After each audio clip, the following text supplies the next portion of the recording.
Ya, assalamualaikum warahmatullahi wabarakatuh. Anak-anak, selamat bertemu kembali dengan pelajaran kimia.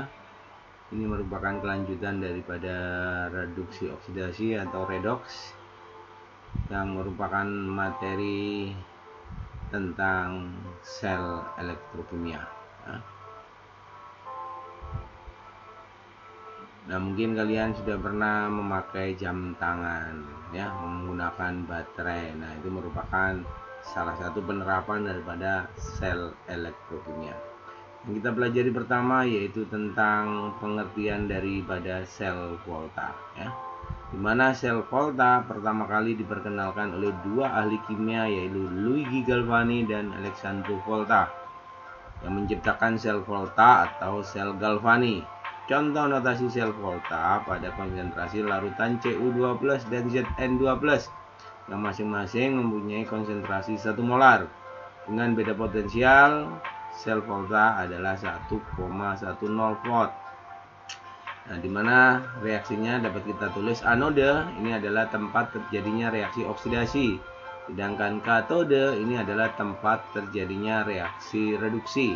Sehingga reaksi sel itu merupakan penjumlahan antara anode dan katode. Sel volta tersebut dapat ditulis dalam bentuk notasi sel, ya. Notasi sel adalah berikut. Nah, yang sebelah kiri ini ada anode, tempat terjadinya reaksi oksidasi. Sedangkan sebelah kanan adalah katode, tempat reaksi reduksi. Di mana suatu reaksi dapat berlangsung apabila E0 sel itu bernilai positif. Nah, karena ini bernilai positif, maka sel volta ini dapat berlangsung. Inilah bagian-bagian di dalam sel volta, ya. Di mana aturan penulisan notasi sel pada sel volta, ya. Anode itu tempat terjadinya reaksi oksidasi, diletakkan di sisi kiri 2 garis tegak. Sedangkan katode reaksi reduksi diletakkan di sisi kanannya 2 garis tegak melambangkan jembatan garam. Konsentrasi larutan dinyatakan dalam satuan molar. Beda potensial dituliskan dengan lambang E0 sel dan dinyatakan dengan satuan volt. Nah, contoh soalnya seperti ini, ya. Potensial sel tunggal. Suatu sel volta tersusun dari elektrode Mg dengan larutan Mg2+ 1 molar dan elektrode Zn dalam larutan Zn2+ 1 molar. Diketahui data sebagai berikut, ya. Untuk Mg2+, E0 selnya min 237 volt. Zn2+, min 0,76 volt. Nah, pertanyaannya, tentukan mana yang bertindak sebagai atode dan mana yang bertindak sebagai katode. Nah, tentukan nilai E0 selnya apabila kedua elektrode ini dipasangkan, dan tuliskan reaksi pada anode dan katode pada reaksi sel serta notasi selnya. Nah, untuk menjawabnya, ya, katode Zn mempunyai E0 lebih tinggi sehingga bertindak sebagai kutub positif, ya. Kutub positif atau katode, ya. Sedangkan Mg karena mempunyai E0 lebih rendah sehingga bertindak sebagai kutub negatif atau anode, ya. Katode positif, ya, anode negatif. Di mana E0 sel itu dapat kita hitung yaitu E0 katode dikurangi E0 anode, sehingga E0 Zn dikurangi E0 Mg. Nah, negatif 0,76 dikurangi negatif 2,37 volt, sehingga hasilnya adalah positif 1,61 volt, ya.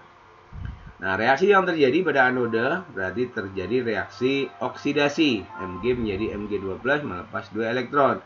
E0-nya karena dari data tadi bernilai negatif, nah, itu merupakan E0 reduksi, anodenya maka bernilai positif. Nah, sedangkan pada katode yaitu Zn12 plus 2E menghasilkan Zn, E0-nya tetap, ya. Sehingga reaksi selnya dapat kita tulis seperti ini, ya. Reaksi selnya Mg2 plus Zn2+ menghasilkan Mg2+ plus Zn dengan E0 positif 1,61 volt. Dan notasi selnya anode sebelah kiri, Mg menjadi Mg2+, dan Zn2+ menjadi Zn sebelah kanan. Untuk menentukan E0 sel dapat digunakan dengan cara seperti jawaban C. Bisa seperti ini atau dengan menggunakan rumus ya, E0 sel sama dengan E0 katode dikurangi E0 anode. Nah, ini adalah data tentang potensial sel setengah sel reduksi ya dari beberapa elektrode ya. Nah, nilai potensial elektrode standar E0 standar dari beberapa elektrode. Nah, ini apabila di dalam soal tidak diketahui maka kita menggunakan data ini ya. Potensial elektrode standar dan potensial sel. Potensial sel atau E0 sel merupakan selisih antara nilai potensial anode dan katode suatu sel elektrokimia. Oleh karena itu, nilai potensial sel merupakan selisih nilai potensial katode dikurangi anode yang dapat dirumuskan sebagai berikut, yaitu E0 sel sama dengan E0 katode dikurangi E0 anode, atau E0 sel adalah E0 reduksi dikurangi E0 oksidasi.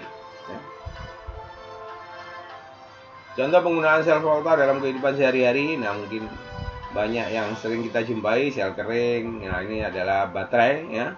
Bisa digunakan untuk berbagai macam kegiatan, misalnya senter ya. Sel alkalin ini juga sering kita pakai untuk jam tangan atau jam dinding ya. Sel perak oksida, sel aki ya. Ini sel aki untuk kendaraan bermotor, sel nikel kadmium, baterai litium, sel bahan bakar. Nah, ini adalah pemanfaatan sel volta dalam kehidupan sehari-hari ya. Nah, ini adalah salah satu contohnya ya. Ini adalah contoh daripada ya sel aki ya. Ini wadah bagian dalam dari baterai kering ya. Ini adalah baterai kering ya. Ini sering kita jumpai dalam kehidupan kita sehari-hari. Proses korosi dapat dijelaskan secara elektrokimia, misalnya pada proses perkaratan besi yang membentuk oksida besi Fe2O3NH2O. Secara elektrokimia, proses perkaratan besi adalah peristiwa teroksidasinya logam besi dan oksida yang berasal dari udara. Nah, di mana pada anoda terjadi oksidasi, yaitu besi menjadi Fe2+ plus 2 elektron dengan E0 sel plus 0,44. Katode yaitu oksigen akan mengalami reaksi menghasilkan OH- ya. E0-nya plus 0,44. Sehingga reaksinya 2Fe tambah O2 plus 2H2O menghasilkan 2Fe2 plus 4 OH- dengan E0 sel positif 0,84. Ion Fe2 plus itu akan mengalami oksidasi lebih lanjut ya, dengan reaksi sebagai berikut. 4Fe2 plus O2 menghasilkan 2Fe2O3NH2O plus A+. Nah, ini dalam kehidupan sehari-hari kita sering menjumpai bahwa besi itu mudah sekali berkarat. Nah, ini seperti ini, mudah sekali besi karena mengalami oksidasi di udara terbuka ya. Faktor apa saja yang mempercepat terjadinya korosi? Antara lain air dan kelembaban udara. Yang kedua, elektrolit. Yang ketiga, permukaan logam yang tidak rata. Ini juga menyebabkan korosi cepat sekali terjadi. Yang permukaan logam yang tidak rata dan terbentuknya sel elektrokimia ya. Ya, kita lanjutkan dengan sel elektrolisis ya. Pada sel elektrolisis itu berbeda dengan sel volta ya. Kalau sel volta tadi bagaimana bisa mengalami perubahan ya menjadi beberapa energi ya. Elektrolisis larutan Ki. Elektrolisis merupakan suatu proses memanfaatkan energi listrik untuk menjalankan reaksi redoks yang tidak spontan. Sel elektrolisis merupakan perangkat yang digunakan dalam proses elektrolisis yang terdiri atas sumber arus searah serta elektrode positif dan negatif ya. Pada elektrode larutan Ki terdapat beberapa spesies antara lain ion K+, ya ini K+, dan ion imin dari ionisasi Ki dan H2O sebagai pelarut. Ion imin akan melepaskan elektronnya atau mengalami oksidasi. Zat-zat yang ada di sekitar elektrode negatif mengalami reduksi yaitu air, sehingga terjadi reduksi terhadap H2O ya. Nah, jadi reaksinya seperti ini ya. 2 imin akan menjadi I2 mengalami oksidasi, dan pada ya katode mengalami reduksi yaitu air ya. Pada elektrolisis larutan Ki terjadi reaksi seperti ini ya. Kenapa K+ tidak mengalami reaksi? Ya. Nah, karena mempunyai E0 yang lebih kecil ya daripada air ya, sehingga reaksinya seperti ini. Elektrode positif 2 imin menghasilkan I2 plus 2 elektron. Elektrode negatifnya 2H2O plus 2E menghasilkan H2 plus 2OH. Dan reaksi totalnya, reaksi elektrolisisnya 2 imin plus 2H2O menghasilkan I2 H2 plus 2OH. Sehingga ada aturan-aturan nanti yang harus kita pahami ya. Berdasarkan contoh tersebut dapat disimpulkan bahwa elektrolisis terjadi dua hal berikut. Kutub positif merupakan anode, dan pada kutub positif terjadi reaksi oksidasi. Kutub negatif merupakan katode, dan pada kutub negatif terjadi reaksi reduksi ya. Nah, ini yang perlu diingat, bagaimana reaksi-reaksi yang terjadi. Reaksi di anode ya, apabila anode terbuat dari grafit atau platina, ini adalah ya elektrode yang inet atau tidak ikut bereaksi. Di sekitar anode terdapat ion negatif dari X-, yaitu X- itu berarti Cl-, Br-, I- mengalami reaksi. Tetapi selain itu, yang mengalami reaksi adalah OH- dari suatu basa. 4OH- menghasilkan 2O2 plus 2H2 plus 4 elektron. 4OH- menghasilkan 2O2 plus 2H2O plus 4 elektron. Apabila logam lain, maka logam tersebut akan mengalami oksidasi. Sisa asam oksi, berarti apabila dia sisa asam oksi mengandung O, maka tidak mengalami oksidasi, tetapi mengalami oksidasi yaitu air atau pelarutnya.